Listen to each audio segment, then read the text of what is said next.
and welcome to Vox Markets. I am John Human, and I'm delighted to be joined once again by John Shaw, Chief Executive of Itaconix, the plant-based ingredients specialist, to discuss some very good 2023 results. How are you doing, John?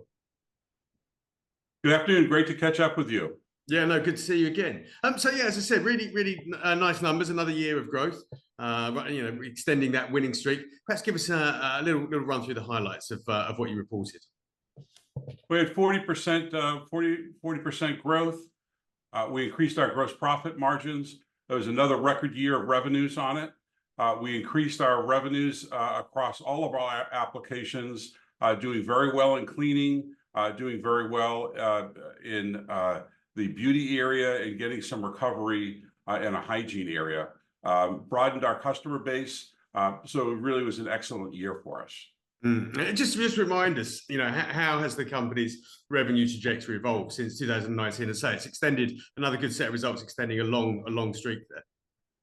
Yeah, I think we started in 2018. I think since 2018 to last year, I think we've been over 50% compound annual growth. So we're at 5.4 million, I believe 5.6 million the year before. So it's an excellent year of growth.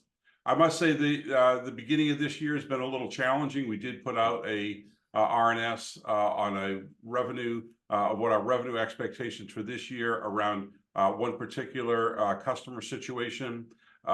We have lowered the expectations for this year so far, but we have an excellent pipeline of new customers. We're trying to broaden our customer base and broaden our application base. So we still expect to have a good year. Yeah, indeed. Let's sort of switch back to 2023 before we look at the outlook. But can you talk to us in a bit more detail about the various segments that you target and where the real drivers for growth have been? The biggest driver for growth of us still is automatic dish detergents. Our Itaconix TSI 322 is a low-cost, high-performing ingredient that creates shine in keeps spotting and filming off of your glasses as a replacement for phosphates and automatic dish detergent, but that's by far our single largest application. We've had great success, established ourselves in North America, across the U.S. and many retailers. The big news last year was our growth in Europe. It has always been our strategy to establish the use of our ingredients in North America, where we have particular ways of working with formulators, and then bring it to Europe. So the biggest news last year, I think we had almost 100% growth in our European sales. So and that's primarily in automatic dish detergent as an ingredient. So I think the single biggest story from last year was the beginning to get traction and ignition in the European market for the success that we've had in North America, that it's transferred to Europe. And I think you'll see that continue this year. And let's take a quick look at beauty, because obviously it's a smaller segment, but one that's also growing quite fast. You've had some success there this year. Beauty is it's a good area for us, both in beauty and hygiene. There was a particular lull during the pandemic in terms of formulating activity. We have excellent partners in both areas. We work with Nouryon in the beauty side for a hairstyling polymer.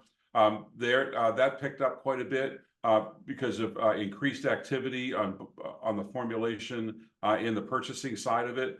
So you'll see that increasing number of products using our hairstyling polymer through Nouryon, and some pretty big names coming in. I think some of the global brands you'll start to see increased use there.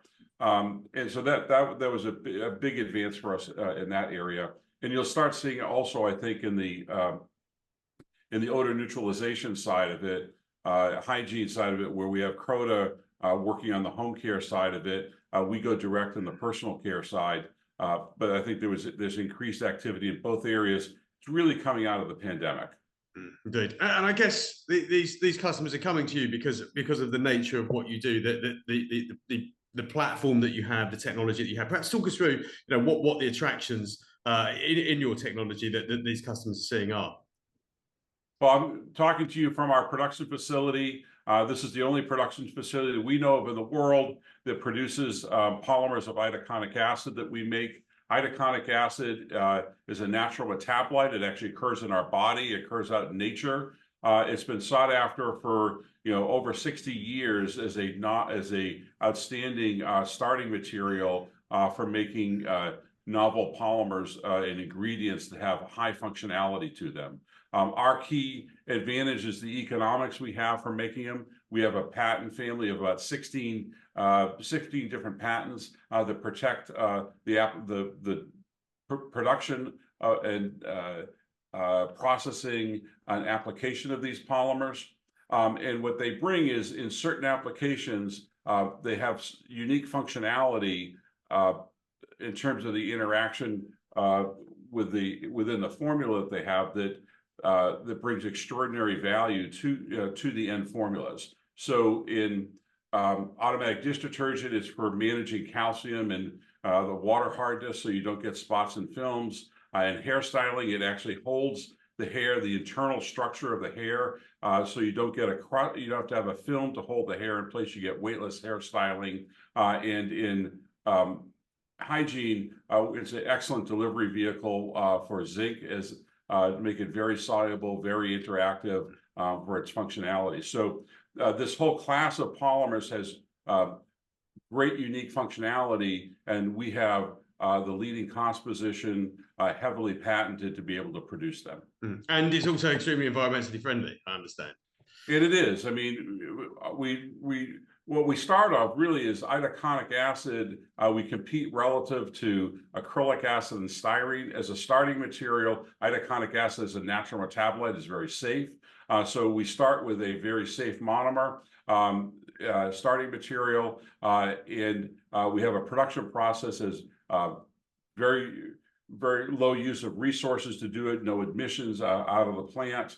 And then when it gets out into the environment, it's very safe for human use in it being out in the waterways. When it gets out into the waterways, it degrades and does not persist in the environment. So the overall package, what brands are looking for a safe ingredient that has high functionality, high performance, and is plant-based, it's a great area to be in where the demand is growing. Yeah. So water protection is a massive issue here in the UK at the moment. So it leaves you in a very good spot. My understanding is that this technology you're in, obviously, as you say, dishwashers and detergents and hygiene and beauty, but it has many applications beyond that potentially that you're exploring that are also higher margin, which I think is a focus of the company. Can you talk us through some of those? When you think about the acrylic acid market, of where acrylic acid is used, it's about a $20 billion market. So we think of that as kind of our play area in terms of the types of applications. One area is the water-soluble polymers, which we're in right now, where they go into water-based applications like detergents and shampoos and styling hairs and things like that. The next classification is actually paints and coatings. Everyone thinks of acrylic paint. Well, we actually can make paints out of itaconic acid, so they're plant-based paints. In fact, you'll look right behind us here is our first professionally painted artwork using actually our artistic paints with paints that actually were developed here in our lab. So this painting, actually, think of you're sequestering plant-based carbon in a painting on it. And obviously, it's a nice looking painting. It's an exciting area for us. So the whole paints and coatings area is a big opportunity. And then lastly is super absorbents that are used in hygiene applications. And we can make those polymers also. We are working on it. Still some development work on the super absorbent side. But in total, that's about a $20 billion addressable market to be able to go after in terms of areas we can look at. With what we've got launched right now, we have about $2.5 billion, $3 billion in specifically addressable market with the ingredients that we have right now, but there's still broader opportunities beyond that.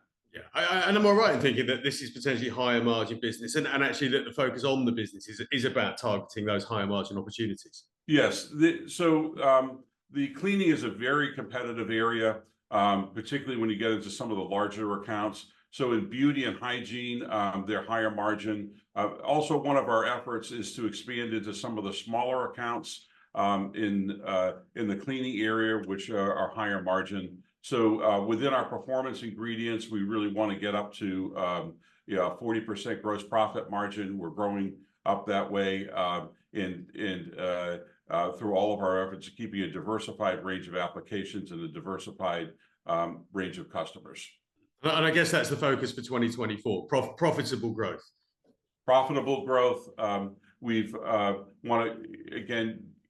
what the value of our ingredients are. We know what the value of them are in the formulations, and we know what the value of they are when they get to the customer claims that brands can use for customer-facing product claims to help them win market share. We know that.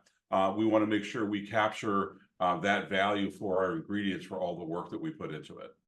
Yeah, and you also, successfully raised a fair old chunk of money in 2023. No mean feat in the current markets, and have also strengthened your management team. Tell us what sort of foundation, how that supports the ambitions of the business. The most important part that we used the funding for last year was, number one, is it gave us freedom on the customer side in terms of resetting the terms and conditions for using our polymers and getting the value that we know that they have. Prior to that, when we were very short on money, we had customers that could dictate some of the terms that we were selling under, and that's been an issue for a number of years, and we wanted to get away from that. So the number one thing on the sales and marketing side of it is we had the freedom to go reset the terms and conditions to make sure that we're getting the value for what we have. On the second side of it, we allowed us to go back and do some upgrades. It starts in our laboratory. We've made some upgrades in our laboratory, some equipment that we need to do the next level of improvements to go after some of the bigger opportunities. So that's really set us up there, and also added some staffing support so that we have the personnel capacity to go after those new opportunities. No, fantastic. As I say, fantastic results this year, and everything seems to be set up nicely for the future in what is a very high growth area. Thank you, John, so much for speaking to us today. Great. Thanks to see you. Great to catch up with you.